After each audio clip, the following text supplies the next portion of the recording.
بسم اللہ الرحمن الرحیم، السلام علیکم۔ پنڈورا لیکس کے تقریباً 36 گھنٹے بعد جو بیکار لیکس سامنے آئی ہیں ان پر بات کریں گے۔ بیکار لیکس اس لیے کہا ہے کہ جب بھی شریف خاندان کی جانب سے کوئی شواہد ثبوت کوئی اس طرح کا معاملہ کہا جائے گا تو اس میں ایکسپیکٹ یہ کیا جاتا ہے کہ اس میں کوئی آڈیو ہوگی، کوئی ویڈیو ہوگی، کوئی قطری خط ہوگا، کوئی تو چیز ہوگی، لیکن یہ تو بڑی بے رنگ سی لیکس تھی، اس میں کچھ بھی نہیں تھا۔ جیسے میں آپ کو پچھلی ویڈیو میں بتا چکا ہوں کہ اس میں ارشد ملک صاحب والا معاملہ جو ہے وہ آلریڈی پبلک ڈومین میں ہے۔ شوکت عزیز صدیقی صاحب کی تقریر کے اوپر وہ برطرف ہوئے، سپریم جوڈیشل کونسل کو وہ ثبوت فراہم نہیں کر سکے تو اس کے بھی کوئی اتنی امپورٹنس نہیں ہے۔ لیکن مریم صاحبہ نے بہت بڑا ایک بلنڈر کیا، ظاہر ہے ان کی اجازت سے ان کے وکیل نے یہ چیز شامل کی ہوگی، جس میں انہوں نے اپنے چچا شہباز شریف اور اپنی بہو کے والد کو بھی جو ہے اس میں رگڑ دیا ہے، اور آپ اندازہ لگائیں کہ اپنے آپ کو بچانے کے لیے اپنی فیملی کے خلاف جو چیزیں ہیں وہ بھی انہوں نے اس فیصلے میں ان کا بھی حوالہ دیا ہے۔ اور ساتھ ہی آپ یہ دیکھیں کہ ایک سیاہ دور تھا شریف خاندان کا، اس سیاہ دور کو بھی انہوں نے اپنی اس درخواست کا حصہ بنا دیا صرف اپنے آپ کو بچانے کے لیے۔ لیکن میں آپ کو پورا بتاتا ہوں، وہاں پہ بھی پہنچتے ہیں لیکن جلدی بتا دیتا ہوں پوری درخواست کیا ہے، اس میں کیا کچھ ہے، کس بنیاد پہ وہ کہتے ہیں کہ ان کا یہ فیصلہ جو ہے وہ کالعدم کیا جائے۔ یہ 9 صفحات پہ مشتمل درخواست ہے، 27 اس میں پیراگراف ہیں، اور اس میں جو ہے وہ 7 جو انیکسچر ہیں وہ کوئی 70 صفحات پہ مشتمل ہیں۔ درخواست میں کہا گیا ہے کہ مریم نواز کی احتساب عدالت کے جج محمد بشیر کی طرف سے دیے گئے فیصلے کے خلاف اپیل پہلے ہی اس فاضل عدالت کے سامنے زیر سماعت ہے۔ مریم نواز نے کہا ہے کہ احتساب عدالت نے 6 جولائی 2018 کو انہیں سزا سنائی، لیکن وہ تمام پروسیڈنگز جن کی وجہ سے انہیں سزا سنائی گئی وہ ٹرائل سے پہلے اور ٹرائل کے بعد قانون کی خلاف ورزی اور سیاسی انجینئرنگ کی کلاسک مثال ہے۔ ایسی مثال کبھی ملک کی تاریخ میں نہیں سنی گئی۔ اچھا، ایک طرف یہ شروع میں کہہ رہی ہیں کہ ایسی مثال آپ نے نہیں سنی، آگے چل کے اس سے بڑی مثال کا خود حوالہ دیا۔ اور ویسے بھی مریم نواز صاحبہ کیونکہ ان کے بارے میں کلیوری فونٹ والی بات موجود ہے، ان کے خاندان کو جھوٹا بددیانت سپریم کورٹ نے لکھا ہوا ہے، سپریم کورٹ نے لکھا ہوا ہے کہ اس خاندان کے نزدیک امانت داری، دیانت داری، سچائی کی کوئی وقت نہیں ہے، یہ بیوقوف بنانا چاہتے تھے لوگوں کو، عدالت کو بیوقوف بنانا چاہتے تھے، لیکن یہ بیوقوف عدالت کو نہیں بنا سکتے، یہ سب کچھ لکھا ہوا تھا۔ اس کے بعد لکھا گیا ہے، انہوں نے کہا کہ سیاسی انجینئرنگ کی مثال بالکل نمایاں ہے، کیونکہ اس درخواست کے اگلے پیراگرافز میں آئین پاکستان اور قانون کی خلاف ورزی عدالت کے سامنے لائی جا رہی ہے۔ درخواست میں کہا گیا کہ دیگر قانونی نکات کے ساتھ ساتھ یہ درخواست انتہائی اہم، انتہائی متعلقہ، سادہ اور واضح حقائق سامنے لانے کے لیے دائر کی جا رہی ہے۔ یہ وہ حقائق ہیں جو 6 جولائی 2018 کو احتساب عدالت کا فیصلہ آ جانے اور اس میں سزا سنائے جانے کے بعد سامنے آئے ہیں۔ یہ وہ حقائق ہیں جن کے بارے میں ساری دنیا جانتی ہے، لیکن اس عدالت کے نوٹس میں بھی لائے جا رہے ہیں تاکہ فاضل عدالت اس معاملے کو جلد از جلد منصفانہ اور شفاف انداز میں قانون کے مطابق نپٹا سکے۔ بات یہ ہے، یہ تمام چیزیں 2018 سے موجود تھیں، آپ کے پاس موجود تھیں، آپ کب جاری کر رہے ہیں یہ فیکٹس؟ آپ جو کہہ رہے ہیں 2018 سے یہ معاملہ چل رہا ہے اسلام آباد کورٹ میں، 3 سال بعد چلیں 2019 میں آپ کے پاس چیزیں آ گئی تھی، 2019 میں آپ ریکارڈ پہ لے آتے نہ، آپ جج ارشد ملک کی ویڈیوز کوئی چیز آپ نے جو ہے وہ ریکارڈ پہ نہیں رکھی تھی اس سے پہلے، اور جب کیس میرٹس کے اوپر شروع ہو گیا ہے تو اب اس کو ڈیلنگ ٹیکٹکس کے لیے اور ایک فضول بیانیاں بنانے کے لیے اور لوگوں کی آنکھوں میں دھول جھونکنے کے لیے یہ سارا ڈرامہ جو ہے وہ رچایا گیا۔ وہ کہتی ہیں کہ اس موقع پر یہ بتانا ضروری ہے کہ درخواست گزار کو ایون فیلڈ ریفرنس نمبر 20/2017 میں 7 سال قید بامشقت اور 2 ملین پاؤنڈ جرمانہ کیا گیا تھا، جس کے بعد یہ اپیل اس ہائی کورٹ میں دائر کی گئی۔ درخواست میں کہا گیا کہ یہ میری اپیل اس عدالت میں زیر التوا تھی، اس عدالت کے جج جب زیر التوا تھی تو اس عدالت کے جج جسٹس شوکت عزیز صدیقی نے راولپنڈی بار سے خطاب کیا، جس کا متعلقہ حصہ درخواست میں شامل کیا گیا ہے۔ اس میں وہی باتیں کہ عدالتی کارروائی پہ اسٹیبلشمنٹ اور آئی سے جو ہے وہ اثر انداز ہوتی ہے، یہ اس طرح سے بینچ بنائے جاتے ہیں، وہ آپ سنی چکے ہیں، بڑی لمبی چوڑی تقریر ہے۔ اس کے بعد مریم نواز کی درخواست کے پیراگراف نمبر 7 میں کہا گیا ہے کہ یہ معاملہ ہر کسی کے علم میں ہے کہ جیسے شوکت عزیز صدیقی نے سپریم جوڈیشل کونسل کے ذریعے اپنی برطرفی کو سپریم کورٹ میں چیلنج کر رکھا ہے، انہوں نے اپنی پیٹیشن میں بیانی حلفی دے رکھا ہے کہ آگے وہ سارا بیان حلفی ان کا آگے کوٹ کیا ہوا ہے سارا، کہ فلاں نے مجھ سے ملاقات کی، جنرل فیض مجھ سے ملے، یہ کیا وہ، اور یہ وہ ساری وہ باتیں ہیں جن کے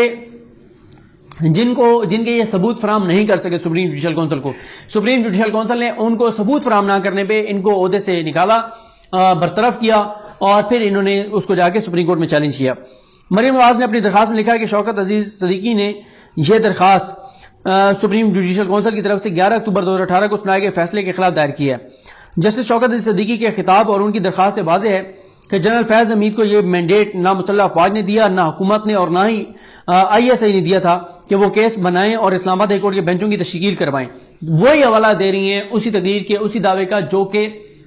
جس کے ثبوت فراہم نہیں کر سکے جسٹس شوکت عزیز صدیقی۔ پھر اس کے بعد کہتی ہیں کہ جسٹس شوکت عزیز صدیقی نے اپنے خطاب میں الزام لگایا کہ جنرل فیض حمید نے چیف جسٹس اسلام آباد کورٹ کو اپروچ کیا کہ وہ مریم نواز اور ان کے والد کو جیل سے رہا نہیں ہونے دیں گے، اس لیے وہ بینچ تشکیل دیا جائے جس میں شوکت عزیز صدیقی شامل نہ ہوں۔ اچھا بھائی، ایک لمحے کے لیے ہم مان لیں کہ وہ انہوں نے کہا جی شوکت صدیقی کو شامل نہ کریں کیونکہ ہم چاہتے ہیں نواز شریف رہا نہ ہو۔ یہ کیوں کنفرم تھا کہ شوکت صدیقی سنیں گے تو نواز شریف کو رہا کریں گے؟ اتنا یقین نون لیگ آج خود اعتراف کر رہی ہے کہ شوکت صدیقی سنتے تو رہا ہو جاتا نواز شریف۔ اس کے بعد مریم نواز نے شوکت صدیقی کی پٹیشن کی کاپی بھی درخواست کا منسلک کی ہے۔ مریم نواز نے موقف اپنایا کہ جسٹس شوکت صدیقی کی درخواست ابھی تک سپریم کورٹ میں زیر التوا ہے، اس دوران یہ ہائی کورٹ انصاف کے تقاضے پورے کرنے کے لیے اس پٹیشن کا نوٹس لے سکتی ہے، کیونکہ وہ پٹیشن اور یہ جو چیزیں ہیں یہ پبلک ڈاکومنٹ اور سپریم کورٹ کے ریکارڈ کا حصہ ہے۔ اس کے علاوہ عدالت 6 جولائی کے فیصلے اور سزا کی قانونی حیثیت کے بارے میں اپنا مائنڈ بنا سکتی ہے۔ مریم نواز نے کہا کہ جنرل فیض حمید نے جسٹس شوکت صدیقی کی طرف سے لگائے گئے الزامات کی کہیں بھی تردید نہیں کی۔ بھائی ان کو کیا ضرورت تھی؟ وہ فوج نے کمپلینٹ بھی کی تھی سپریم جوڈیشل کونسل کو، انہوں نے ثبوت مانگے نہیں دیے، انہوں نے نکال دیا۔ پھر اس کے بعد درخواست میں کہا گیا ہے کہ شوکت صدیقی کے بیان سے واضح ہے کہ 6 جولائی کا فیصلہ آنے اور سزا سنائے جانے سے چند دن قبل 29 جون 2018 کو ان سے جنرل فیض حمید ملے، کیونکہ ان کو یقین تھا کہ نواز شریف اور ان کے خاندان کو ایون فیلڈ ڈیفرنس میں سزا سنائی جائے گی، اور جنرل فیض حمید نے احتساب عدالت کے فیصلے کے خلاف اپیلوں پر اثر انداز ہونے کی کوشش کی۔ یہ ساری وہی باتیں، شوکت صدیقی نے یہ کہا، یہ ہوا یہ ہوا یہ ہوا، یہ ساری چیزیں۔ پھر انہوں نے کہا کہ 6 جولائی کو مریم نواز، ان کے شوہر اور ملک کے 3 بار کے وزیر اعظم رہنے والے ان کے والد میاں نواز شریف کو احتساب آرڈیننس 1999 کے تحت سزا سنا دی گئی۔ اس دوران ایک ریفرنس جسٹس شوکت صدیقی کے خلاف سپریم جوڈیشل کونسل کو بھجوا دیا گیا، جس پر شوکت صدیقی کو ان کے منصب سے ہٹا دیا گیا۔ درخواست میں کہا گیا ہے کہ یقینی سزا سے متعلق یہ معلومات ایڈوانس میں جسٹس شوکت صدیقی کو پہنچا دی گئی تھیں کہ مریم نواز اور اس کے خاندان کو ایون فیلڈ ڈیفرنس میں سزائیں سنائی جائیں گی۔ اس سے صاف ظاہر ہوتا ہے کہ موجودہ سزا دباؤ، منصوبہ بندی، جانبداری، غیر قانونی طریقے سے دی گئی ہے۔ یہ سزا غیر منصفانہ اور انصاف کے تقاضوں کے خلاف دی گئی ہے۔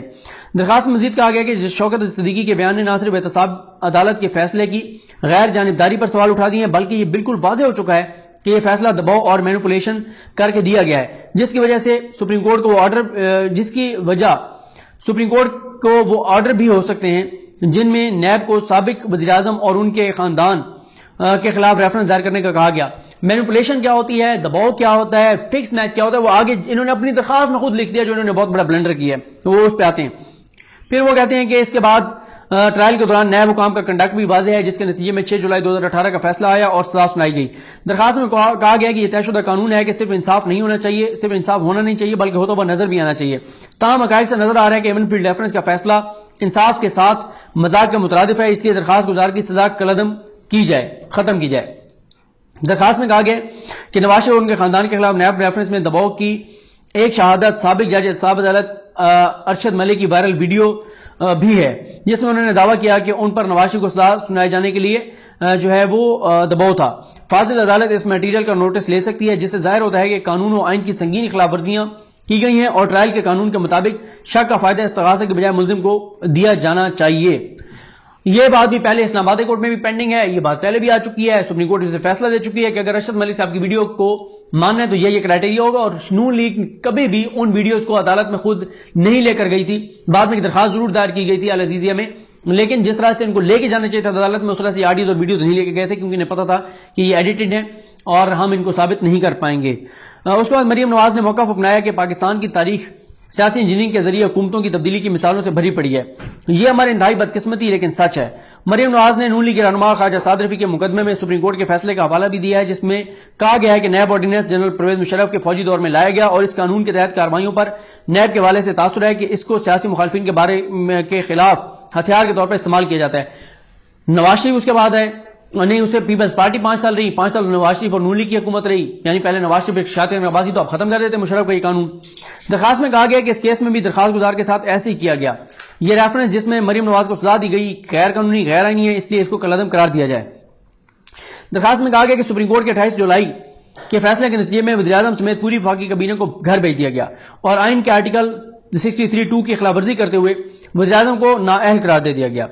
مزید یہ کہ سپریم کورٹ کے ایک فاضل جج نے فاضل بینچ نے انویسٹیگیشن کی نگرانی کی، استغاثہ کی مانیٹرنگ اور پورے سسٹم کو کنٹرول کیا۔ سپریم کورٹ نیب کے معاملے میں نہ تو تفتیشی بن سکتی ہے، نہ استغاثہ اور نہ ہی ٹرائل کورٹ۔ آئین پاکستان یا متعلقہ قانون میں سپریم کورٹ کو ایسا کوئی کردار نہیں دیا گیا۔ اس ضمن میں درخواست میں آئین کے آرٹیکل 175(2) کا بھی حوالہ دیا گیا ہے، جس میں کہا گیا ہے کہ کسی عدالت کے پاس ایسا کوئی اختیار نہیں ہے جو اسے آئین یا قانون میں نہ دیا گیا ہو۔ درخواست میں کہا گیا کہ پاکستان کی 70 سالہ عدالتی تاریخ میں ایسا طریقہ کار کبھی نہیں اپنایا گیا جو اس کیس میں اپنایا گیا ہے، اس لیے اس عدالت کو اس معاملے میں سنجیدگی سے جائزہ لینا ہوگا۔ درخواست میں کہا گیا کہ جو حقائق اس درخواست میں بتائے گئے ہیں وہ احتساب عدالت کے جج کے نوٹس میں نہیں آ سکے، جس کی وجوہات ان کے علم میں ہیں۔